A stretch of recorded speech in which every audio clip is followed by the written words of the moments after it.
বাংলাদেশকে লুটে খেয়েছে শেখ হাসিনা পরিবার, শেখ পরিবার, আর নোয়াখালীকে লুটে খেয়েছে ওবায়দুল কাদের বনাম কাওয়া কাদের পরিবার।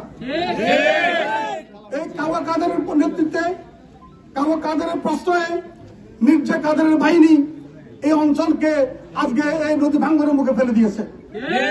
তারা যেখানে নদীর পাশের ক্লোজারের দুই পাশে সেখানে যে বালু খেকো বাহিনী, মাটি খেকো বাহিনী, এখান থেকে হাজার হাজার ট্রাক এখান থেকে বালি এই ক্লোজার পাশে দুই পাশের বালি এবং মাটি নিয়ে যাওয়ার কারণে সেই নদীর মুখে আমাদের ক্লোজার সে ভেসে যায়।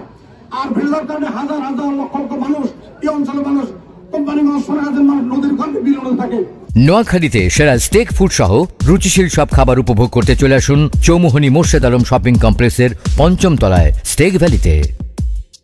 আমরা প্রথমেই যারা যে বালু কাগজের কারণে, যে মাটি কাগজের কারণে এবং যে লুটেরাদের কারণে আজকের আমাদের দুর্দশা, তাদের প্রতি আমরা ক্ষোভ প্রকাশ করছি, তাদের শাস্তি দাবি করছি। বর্তমান সরকার হচ্ছে তত্ত্বাবধায়ক সরকার, এই সরকার কোন দলীয় সরকার না। আমরা দাবি করবো যে সমস্ত লুটেরা এগুলো সব জড়িত, তাদের এখানে অঞ্চলের জনগণের হাজার হাজার মানুষের দাবি হচ্ছে, তাদের আশু বিচার দাবি করছি এবং তাদের শাস্তি দাবি করছি, তাদের গ্রেপ্তার পূর্বক আর তাদেরকে তাদের কাছ থেকে যে টাকা লুটে নিয়েছে সে টাকা লুট আদায় করে এই নদীকে আবার পুনরায় ক্লোজার নির্মাণের ব্যবস্থা করা দ্রুত সম্ভব, যত দ্রুত সম্ভব। এই বর্ষার আগেই যদি মানুষকে রক্ষা করা না যায় তাহলে এখন যা আছে, গত বর্ষা আমি এসেছিলাম তখন বর্ষার মুখে ইতিমধ্যে শতাংশ বাড়িঘর চলে গেছে। এই বর্ষা যদি আমাদের তাদের রক্ষা করতে না পারি তাহলে এখানকার গরিব মানুষ আরো হাজার হাজার মানুষ কিন্তু নদীর গর্ভে চলে যাবে, সোনাগাছ এবং কোম্পানিগঞ্জের মানুষ। উপজেলা সদস্য আমাদের মালিক এসে পৌঁছেছে। ডিসি মহোদয়ের উপস্থিতিতে ড্রেজিং মেশিনের কাজ উদ্বোধন করা হয়।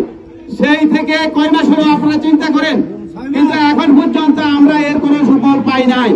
নির্মাণের আগে আমাদের এই ফখরুল সাহেব, আমাদের এই মুসাফর থেকে শুরু করে সরহাজারি থেকে আমাদের সরফার পর্যন্ত এই যে পানি নিষ্কাশনের জন্য স্যারেল কেটেছিলেন, তারপরে রেগুলেটর নির্মিত হয়েছিলেন।